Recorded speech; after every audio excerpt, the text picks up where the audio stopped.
Hello, and welcome to our third fostering care panel conversation, the foster care to prison pipeline. My name is Veronica Krupnick, and I'm a mentorship, advocacy, and peer support program coordinator with CASA First, and I will be your host for today's conversation.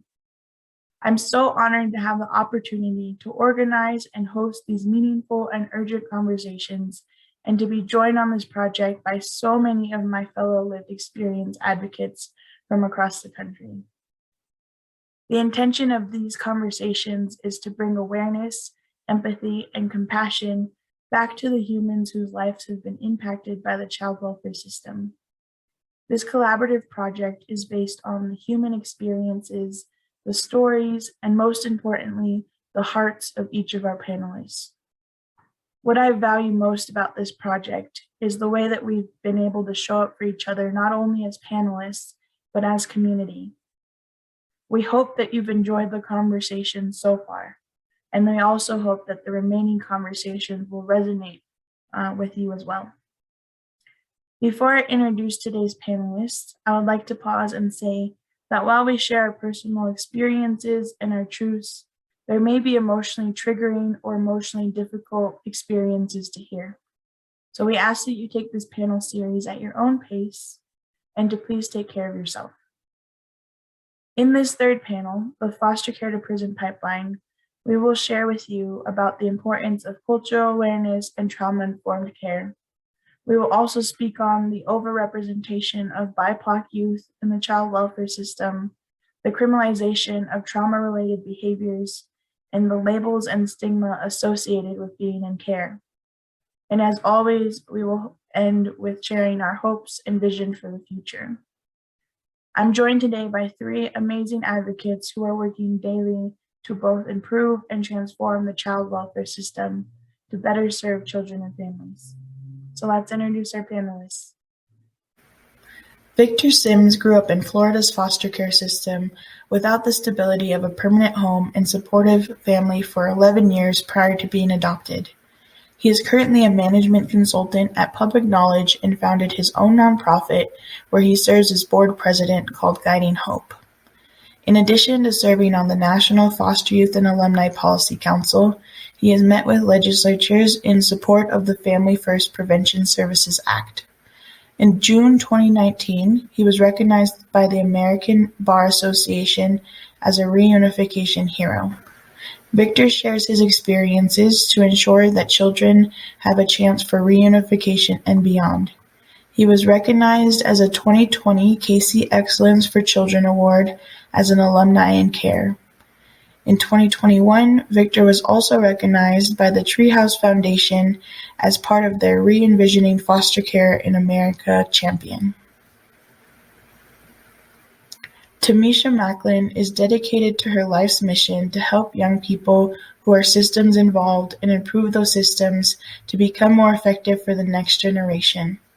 After spending over 12 years navigating the foster care and juvenile justice system, Tamisha understands from her personal experience just how much needs to be done to support youth who move through all of the many different systems, particularly those who cross over into multiple systems.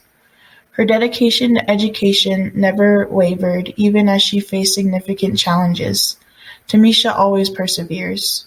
Tamisha has represented foster youth in Colorado and at the National Foster Youth and Alumni Policy Council. She bravely speaks up and her words inspire change.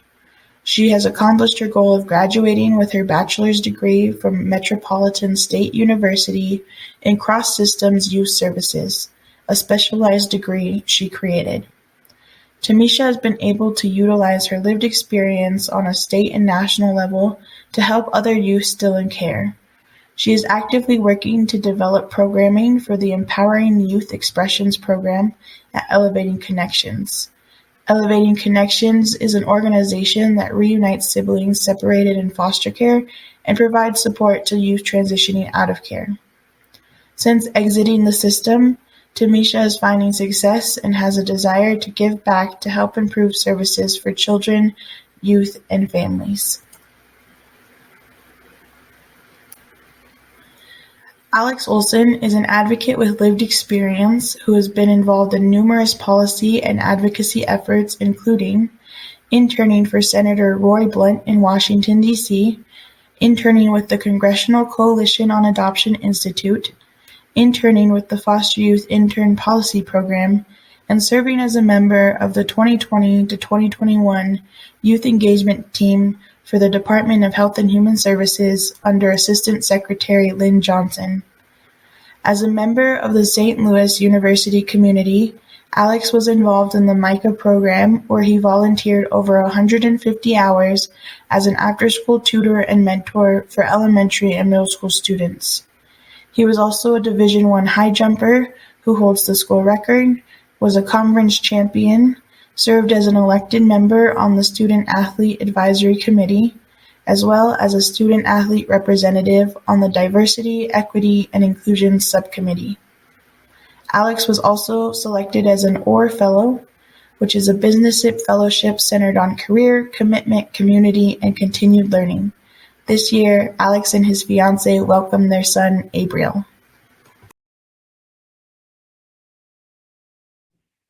All right. Well, thank you all for being here. I'm really excited about our conversation on the foster care to prison pipeline.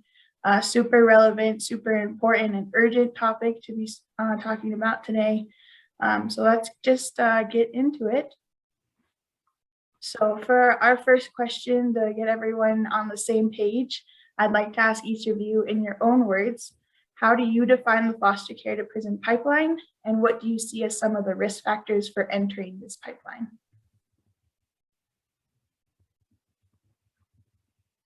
And whoever wants to hop in can hop in. Yeah, the foster care to prison pipeline, the way that I would explain it is the increased likelihood of you being committed to delinquency or crime due to your experience within the foster care system. The second part of that question, I think placements has a lot to do with it. I think we can look at data and say, those who are in group homes, that's called congregate care facilities, have a higher chance higher chances of being incarcerated than those who probably are with family.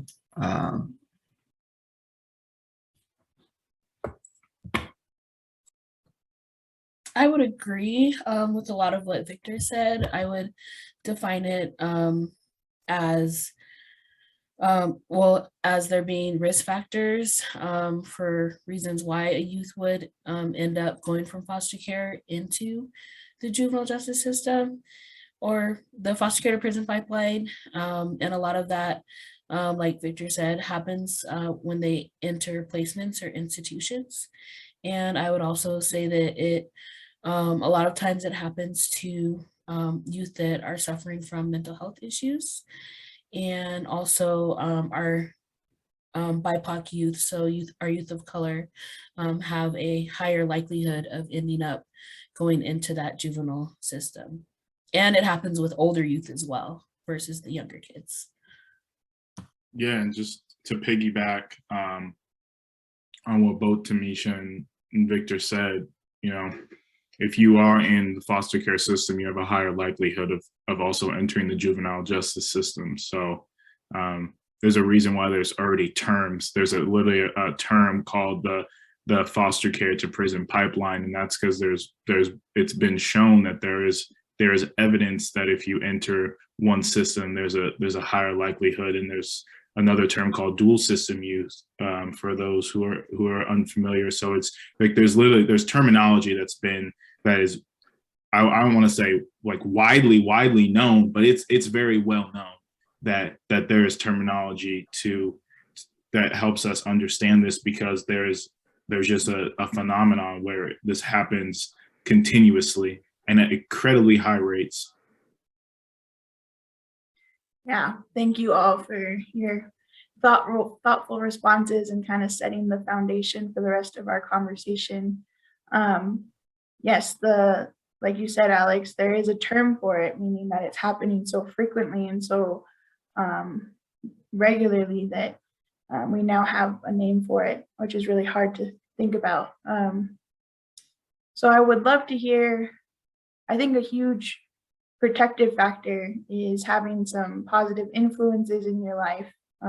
So I would love to hear from each of you as you transitioned out of the system or systems, what has been the most essential and influential for you in that transition?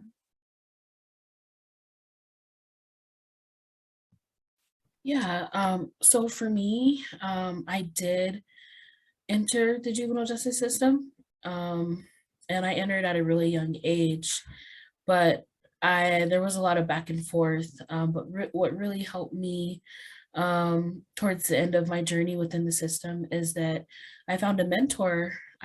We talk a lot about the importance of youth having like one person in their lives that is never going to give up on them, one person that actually cares, that's not getting paid to be a part of their lives. And so I found a mentor when I was in a juvenile justice facility, and she worked for a program called Youth for Christ, and she would come in, and her and her husband would come in and do prayer and worship. And then I feel like every time I transferred to a different facility, like she would be there. And then before I was gonna leave that last facility, I was able to connect with her one-on-one, and I was like, I want to add you to my contact list, because it's very structured on who you're allowed to have contact with. And so I had to get it approved through my client manager, and she was literally that person that helped me get through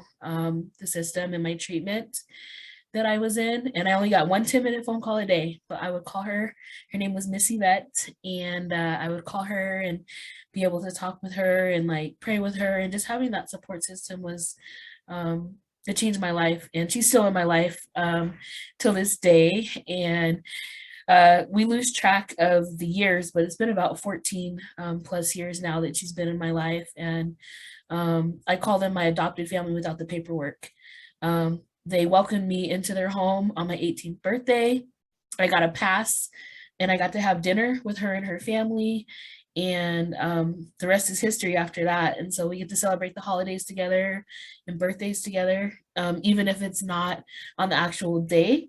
We always make time to come together as a family to celebrate. And so I think that that's really important for you to have, if adoption's not going to be an option. And, you know, a lot of times many youth, older youth, do not end up getting adopted. So Yeah, I echo exactly what Tamisha stated.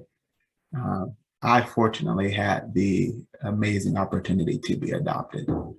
And because of that, you know, like having people, having the social capital, the connections, the things that we talk about all the time, I think that that's reduced my chances of seeing the prison system.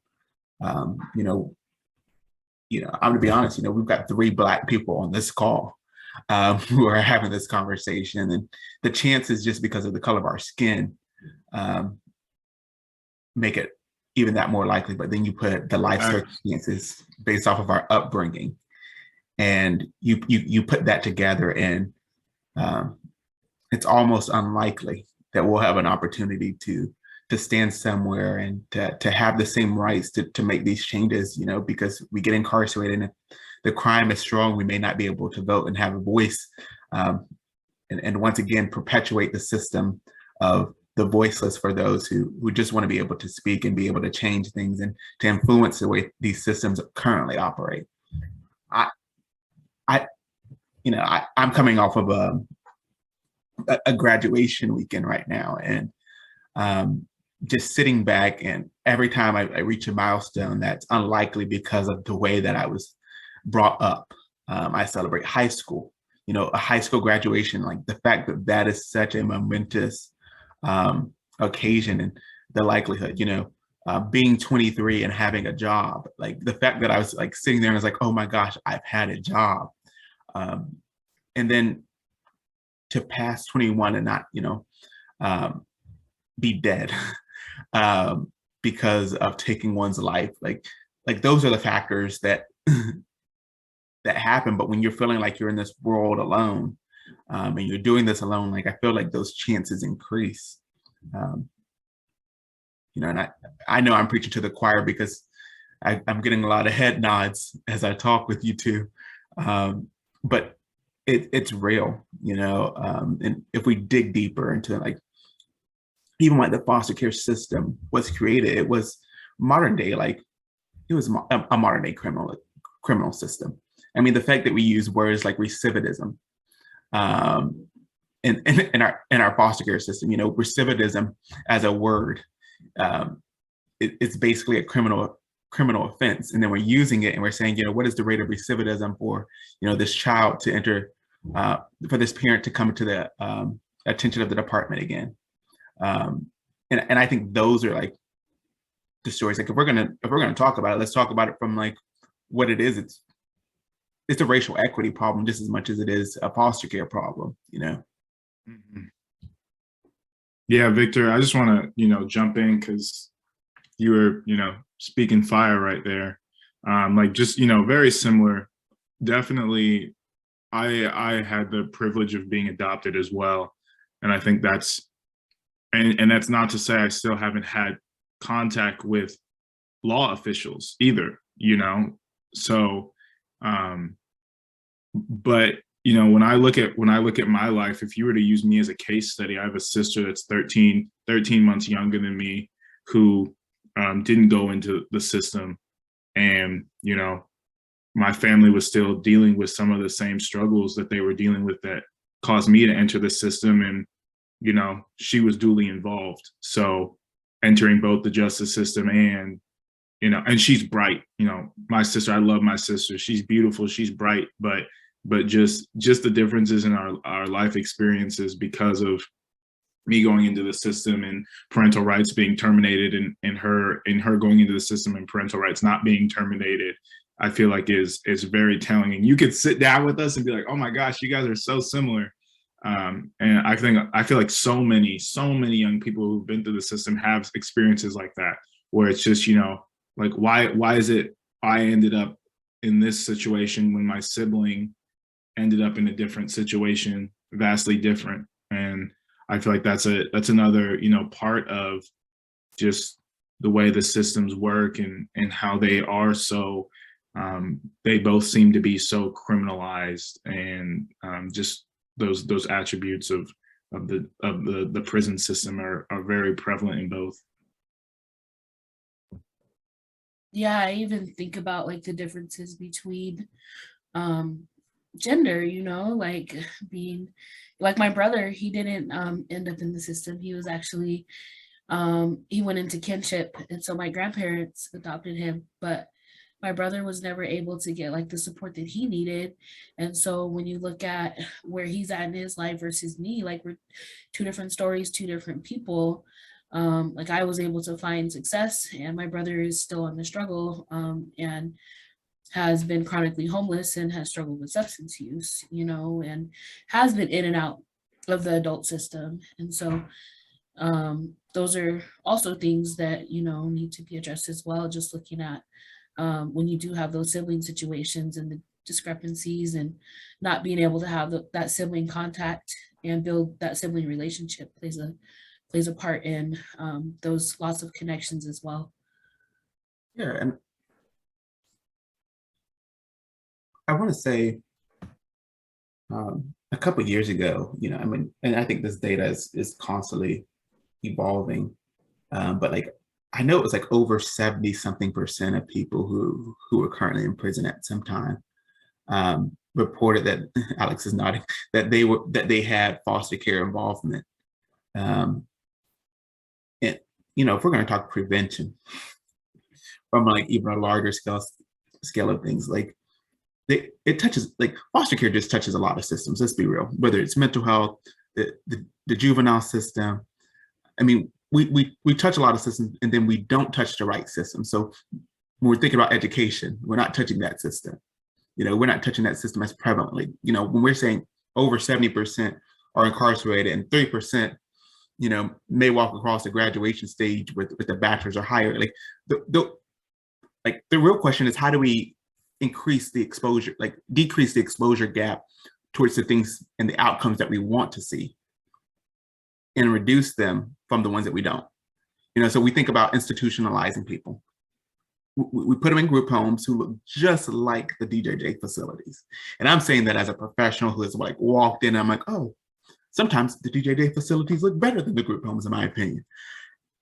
And then we look at it and we're like, oh, like this isn't as bad. I still get fed. Because they got more funding in the justice system, right? Yeah. They put more resources in the criminal justice system. That's an issue in itself. Yeah. You preach to me. You're exactly right. Yes. But I think you're right. Like, saving this is what I used to always tell people during legislative season. It is always sexy for somebody to be a superhero. It is not for them to have children removed, or to save a parent who may be using drugs because of some trauma and some pain-based behavior that they've experienced throughout their lives. It's easier just for us to say, you know what, that officer arrested this person, compared to saying, like, what happened to them?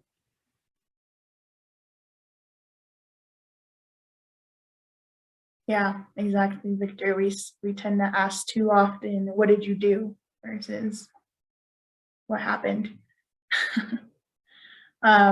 Yes, thank you all for, again, such thoughtful answers and stories, and just relating back to that question. Yeah, I think people in this system make a huge difference, either for the positive or the negative, right? As Tamisha shared, a positive was having a mentor, having that unconditional, unwavering, consistent support, right? That made a huge difference.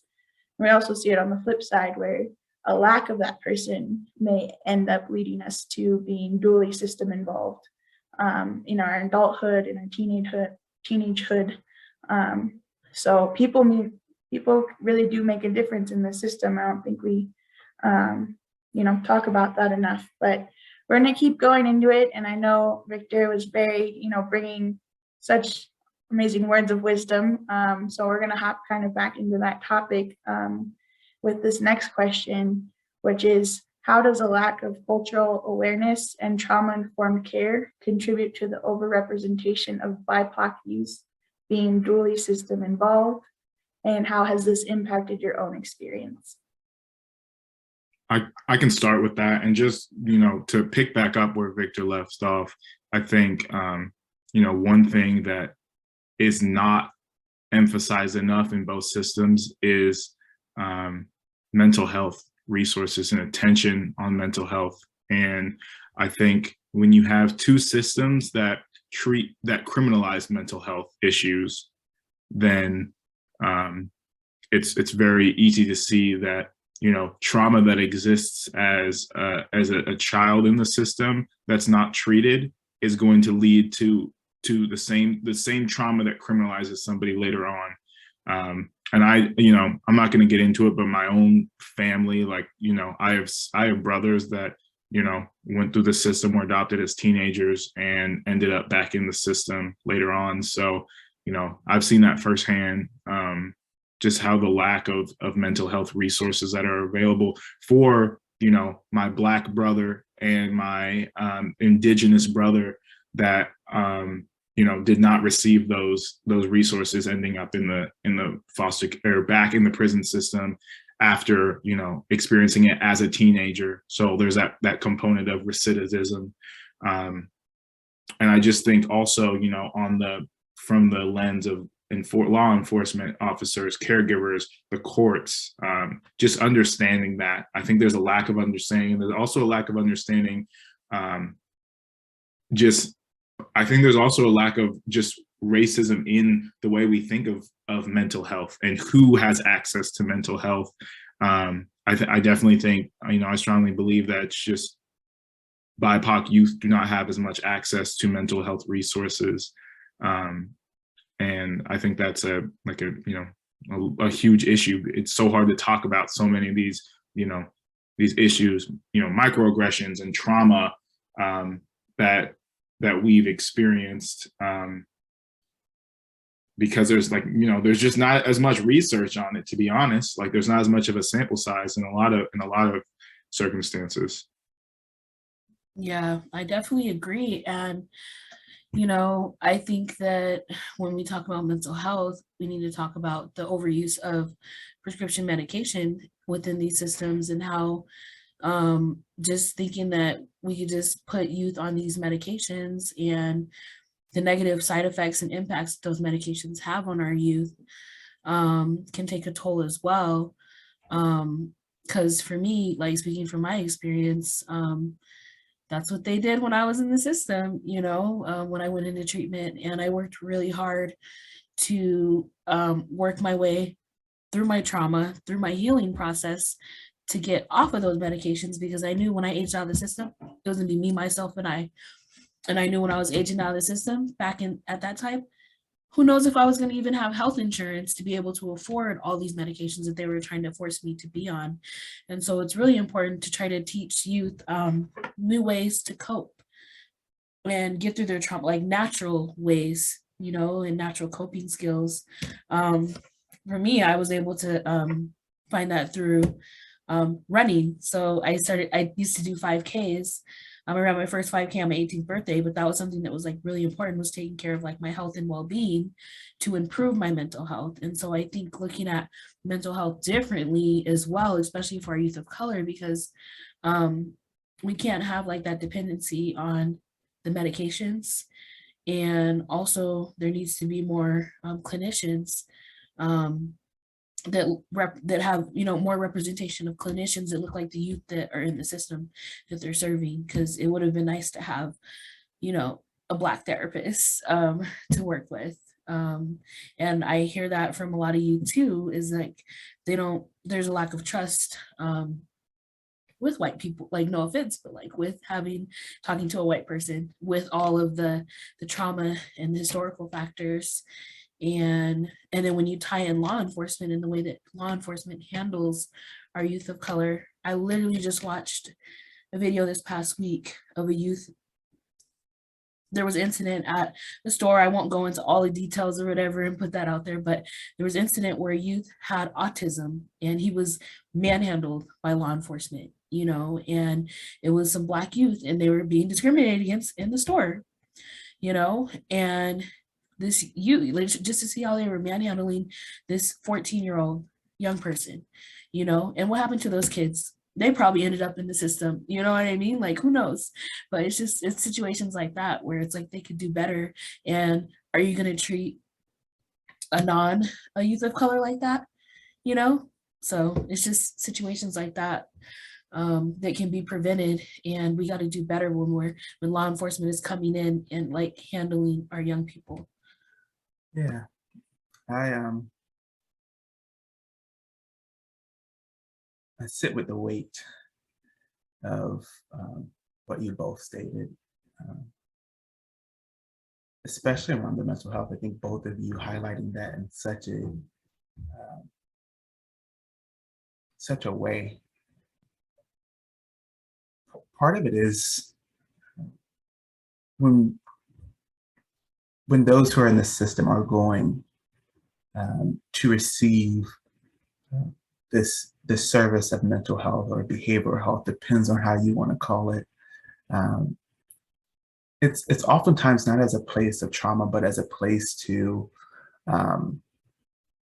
provide support to those who are taking care of this youth, to feel better, to feel like there's a chance that this youth could make it. And it's because we can say it, that the language of trauma is behaviors in our trainings. You can say it in our curriculums. We can write it in our journals. We can write it in our dissertations, and we can keep presenting to it at symposiums. But to practice it takes a lot more work. So it's easier just to say, you know what, I'm going to prescribe this kid some Seroquel. And I'm going to say, you know what, this kid is on some new medication. And the reason why he was verbally aggressive is because we just didn't have the right medication. Mm-hmm. And we when we dig a little deeper,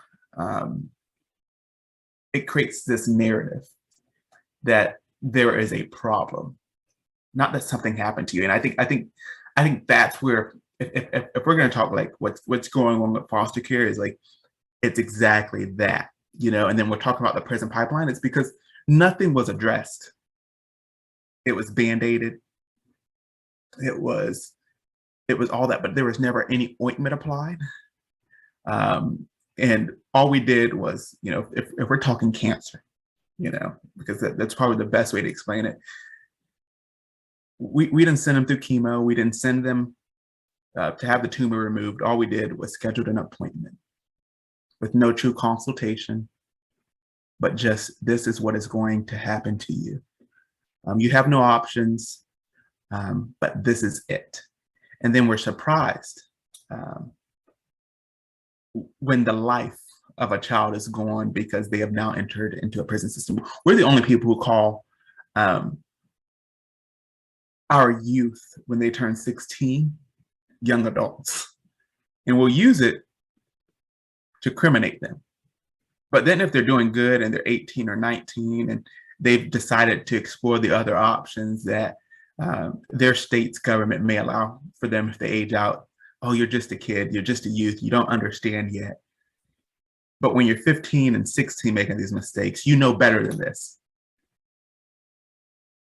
And that's the message. And then we've got 15 different people telling us.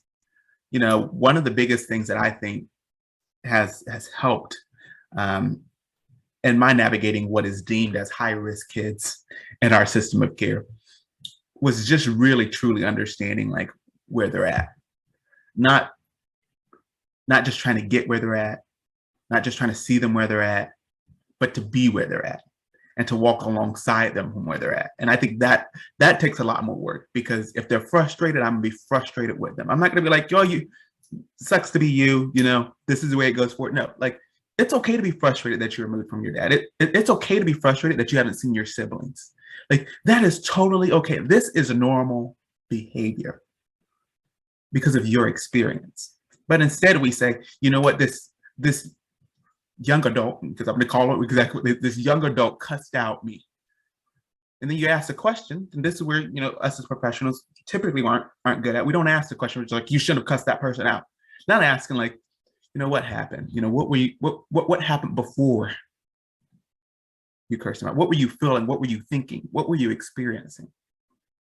And then when we ask those questions, we're like, oh, this makes so much sense, but we don't ask them. So we never know. We're just like, this kid's a runaway. You know, I think I spoke during one of our prep calls about like the 3 kids who were running away from their home every Wednesday. And it was consistently their siblings running away every Wednesday. And they're like, oh my gosh, you know, they always abscond from their placement. They run away. Mind you, these kids come back every single Wednesday too. So they're not really running away. And I was like, well, what are they doing? Where are they going? And nobody's asked them. They're just like, well, what can we do to stop you from running away? And I said, you know, where are you going? Like, what are you experiencing when you run away? And then they say, oh, no, they didn't say anything. I ended up following them, and they're going to go see their mom's gravesite who passed away. Well, these aren't kids who are just trying to run away.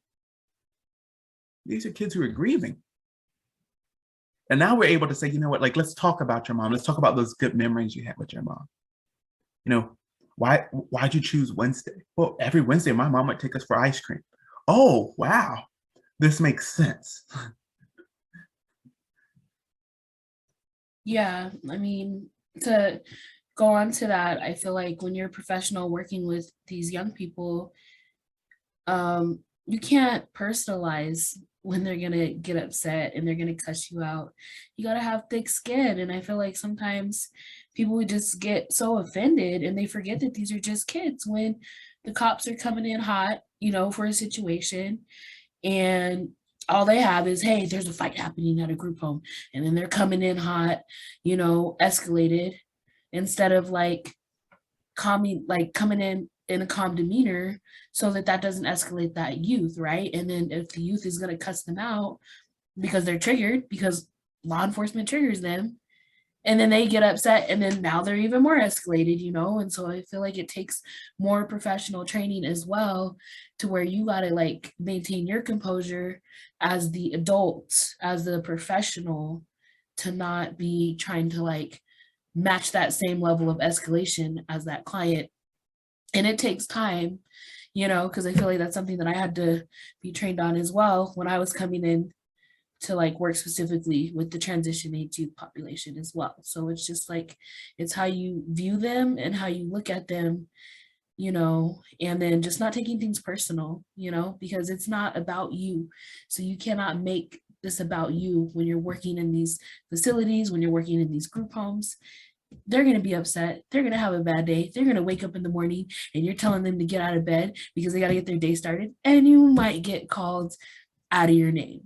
Oh, well, get over it. You know what I'm saying? Like, I don't know. That's just how I feel sometimes, because I feel like some people will just come into this field and just get so offended, and they're like, oh, well, I'm going to kick them out and put them back out on the streets, you know, and just like that spiral, instead of like approaching them in a more trauma-informed care way, allowing them to calm down, and then coming back and having a conversation with them and letting them know why that wasn't okay. You know what I mean? And just kind of just not, like I said, just don't take it personal. You gotta let some of this stuff roll off, for sure. And just, you know, to go off that, what Tamisha, what you were saying with that trauma-informed care perspective, you know, there is no doubt that any of us that have been through the system, there was a traumatic event of being separated from our families that occurred. And, you know, neurologically, the more trauma that you endure, the more your brain is changed for however long that is.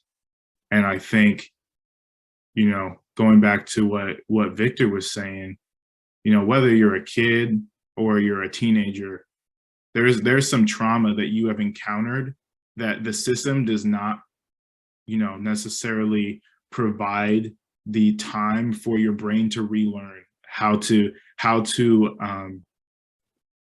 engage with that stimuli, or how the stimuli that, you know, triggers you or brings you to feel scared or unsafe. The system doesn't allow the time for you to adapt. You have to be adaptable, but, you know, and we are adaptable as humans, but there's not always the opportunity to become adaptable and to let our brains, you know, just, you know, mold and change. So I feel like that's just something that's important as we move forward, and, you know, hopefully begin to, I don't want to say abolish, but as we begin to reduce and become more aware of this foster care to prison pipeline and what we can do about it, is really, you know, looking, you know, in saying, how do we allow time for our brains and the brains of young people who are in the system experiencing trauma to you know, heal and react differently to stimuli that may be traumatic. Yeah, whew, that was a lot. There's a lot in there to unpack from what all three of you stated. I think some big points that I would love people to take away is a huge part of trauma-informed care is your personal work, as Tamisha was saying, right? Like, if you're in this field, part of that is looking at yourself and looking at your own triggers and your own experiences that might be like brought up in this work. Yeah, and I think that plays a huge factor in working with young people. Yeah, and then I feel like a phrase from Victor that's just gonna like sit with me probably forever was, you know, we didn't cure the tumor, we just made the appointment. I think that like really hits home for myself, and I'm sure all of you, because it's so true, right? We just put a Band-Aid on it. And I know Alex just brought up a lot about trauma and like how our brains are set up. And most of us have endured more trauma than just a separation from our families. It's been separation from, every single home, right? So many of us have, it sounds small when someone's like, oh, I was in six homes. It's like, oh, that's nothing. Like, they have 18, 14, right? But like you were ripped from each of those homes, whether, at some point. So I feel like so many of us experience way more trauma than that. So that means, there's a lot of work to do there. So that's kind of our next topic that I really want to dive into is this trauma. So my question for each of you is, what do you see as the immediate and long-term impact of the criminalization of trauma and the labels attached to youth in care? Yeah, I'm if I could, I'm gonna start with this one, guys. When you were talking, I had a moment that I just like got super excited around just trauma, and I think when I think about what Tamisha said, when I think about Alex said, it's engagement. Um, it's true engagement. It's not just I'm here because I'm getting a paycheck. I'm here because my supervisor told me to. I'm here because the policy says it. And I can't tell people what to do on their job, but when we're talking about social services, there is this social component that we are afraid to use. We talk about services, there's this customer service aspect that we don't have. It's crazy. I will tell you this, one of the most interesting, and I know we're not talking about this specifically, but you brought people with lived experience to talk about this. Why is it in child welfare that lived experience is this new way to work when every other industry looks to their clients for better services, for better improvement? McDonald's, at the top of every one of their receipts, they're asking for a survey. The longest receipts of CVS, they talk about surveys. Like we are the only industry who's like, you know what, we are getting the voices of our end users. And this is just revolutionary. If they heard the end users say, you know what, like, I'm not a bad child. You talked about, just 6 different homes. Like, you're right, it's not just 6 different homes, it's 6 different communities, it's 6 different best friends that were lost, it's 6 different dogs or cats, it's 6 different churches, it's 6 different like personalities. When we lived in these homes, we molded ourselves to be different people to hopefully not face rejection again.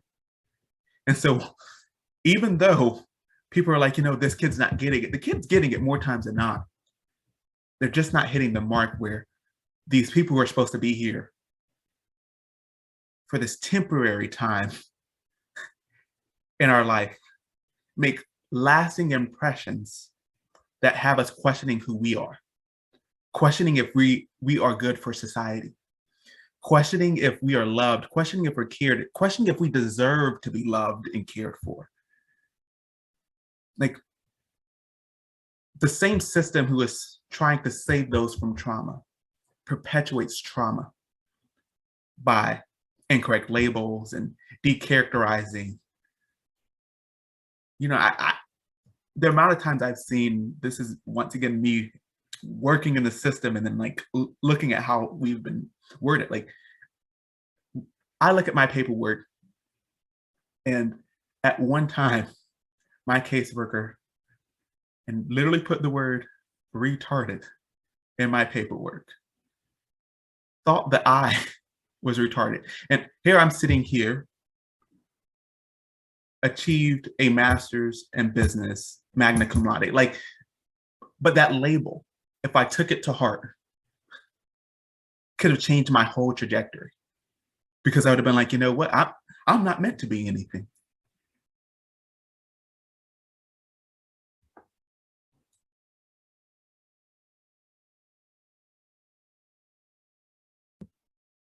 Man, that's deep, Victor. Oh my God, that's so deep. you know, what comes to mind for me is just the fact that, you know, trauma for me, and Victor, you talked a lot about this, like running away and how that is criminal. I feel like that's criminalized because if you run away, what are they going to do? They're going to put out a police report, right? And they're going to pick you up. The police are going to pick you up. They're going to take you to the juvenile services center, and you're going to have to sit in there. And if that foster family doesn't want to come get you, then hey, you're not in that foster home no more. You're sitting in that juvenile facility, you know, and time again, that happened to me a lot.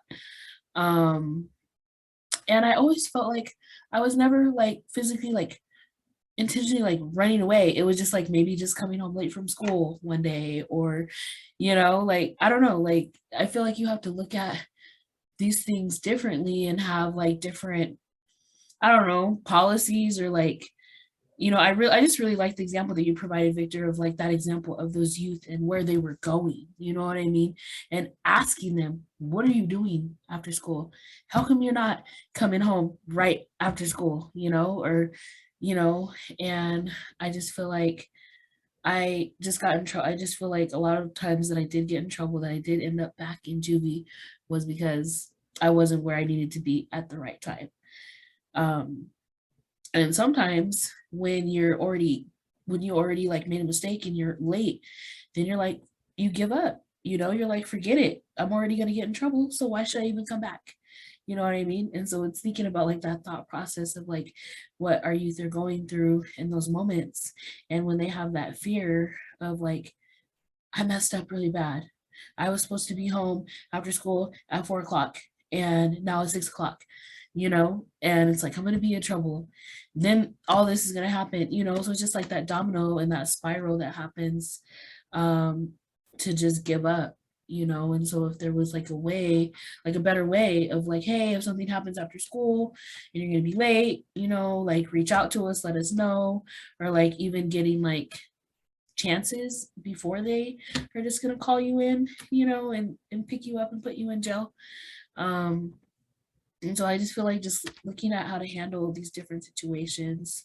And also, you know, I feel like, especially with our youth of color, if we're not talking, if we have a certain facial expression, like, oh, you're angry, oh, you have an attitude, oh, you're this, oh, you're that. So again, it's like, it's all these labels that's being thrown at you. It's them thinking, oh, you're just gonna act out, or you're gonna be aggressive and things like that, you know. And so it's like they're already having these judgments placed upon you from the jump, you know. And it's like, no, that's not even who I am.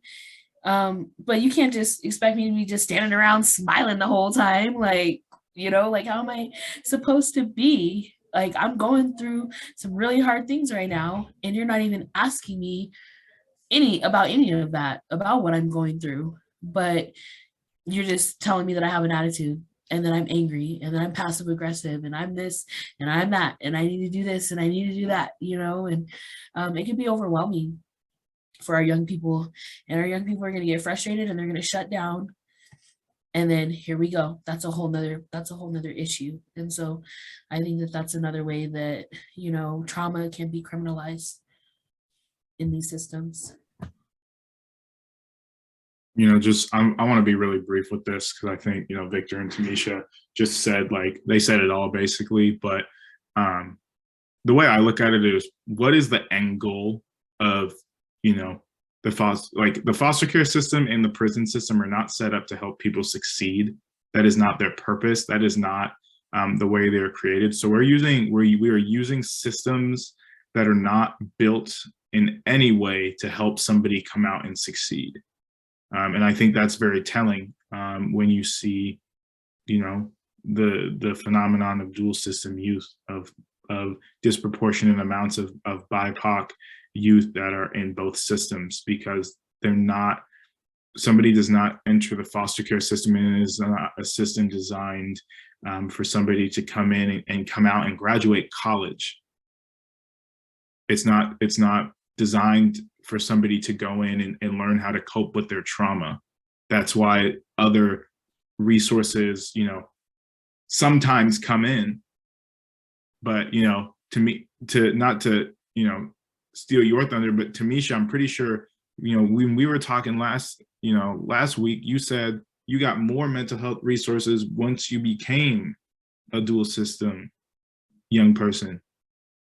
So just, you know, to highlight that point that you said, like, it's not built for success. So I feel like I just want to urge anybody watching this, any people working for state agencies, anybody who has who advocates for young people to understand that, and then, you know, really, you know, critically think about how can you personally go above whatever your policies are to make sure that you are providing extra resources that, you know, are success focused.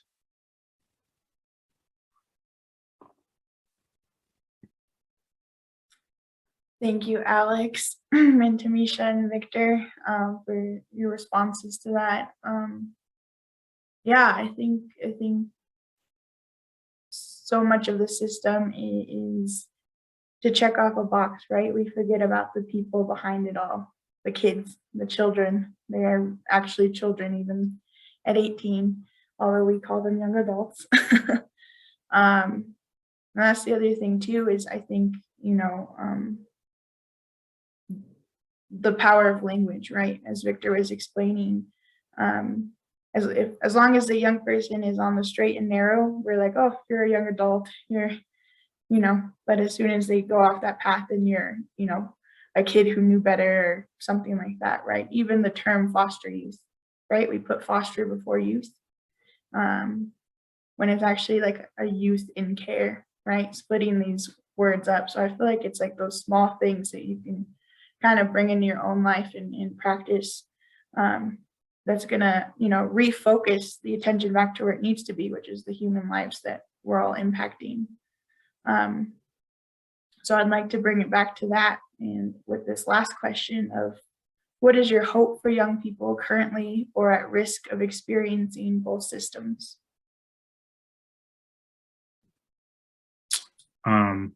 Yeah, I'll just kick it off and say to all the young people listening out there, you are more than any dollar amount that's put to your name, and you know, you're more than your biggest mistake, whatever that is. And just, I hope everybody listening is aware of this phenomenon now, and you know, works to really abolish it.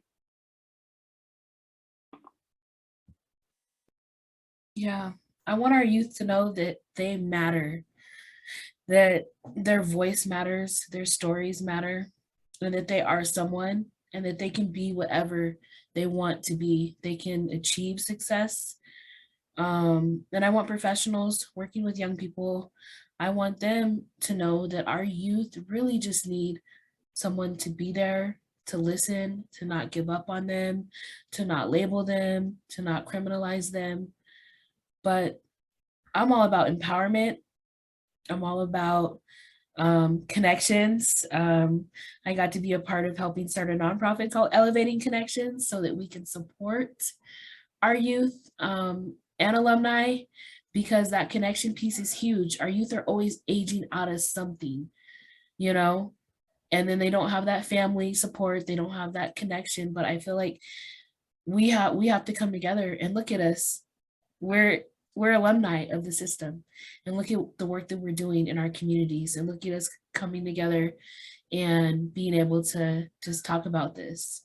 And I want our youth to know that they can do this as well. And yeah, we just, as a system as a whole, have to do better. And I really liked what you said, Alex, about that money piece, because, you know, we need to put the resources in the right places, and stop funneling those resources into the criminal justice system, because we're looking at data and that's what the statistics are going to say. So our youth just need to know that that they can be successful. I just love being on this panel with these two. This is the perfect way to begin and end the day, is these two. One of my favorite TED Talks came from Rita Pearson. And one of the things that she would always say to her class, and she's a teacher, was a teacher while she was alive, was, I am somebody. I was somebody when I came, and I'll be somebody better when I leave. And she went on and said a lot of other things, but like, I will be a better somebody when I leave. Always stuck strong for me. You know, even if by chance you do enter the criminal justice system, you can still be a better somebody when you leave. You know, foster care, you know, you can still be a better somebody when you leave. Someone who is powerful, strong, someone who has things to do, places to go, and just yourself to impress. That's where true power comes. That's where true liberation comes, is when you're not worried about what others are thinking, when you're not worried about how others are feeling, but you're taking care of yourself. You know, that's really what mental health is about. That's what behavioral health is about. That's what mindfulness is about. It's all about you taking care of yourself. And at times, when you're growing up, we'll keep calling you selfish for just putting yourself first. And then when you're 23 and 25 and 28 and you're still advocating for others and you look tired, you know, for the first time, people are telling you, hey, take time for yourself. And it kind of confuses you, because everyone around you has told you, like, think of somebody else besides yourself. And I think it's a good balance. It's trying to find that balance of caring for oneself while caring for community. I personally believe there's not a human in this world that came in to do harm to others. I think they're exposed to something, and whether it's the words of others, whether it's the environment they're growing in, or whether it's just the lack of societal supports. You know, if I'm gonna say anything, it's, you are somebody, and you'll be somebody better when you leave.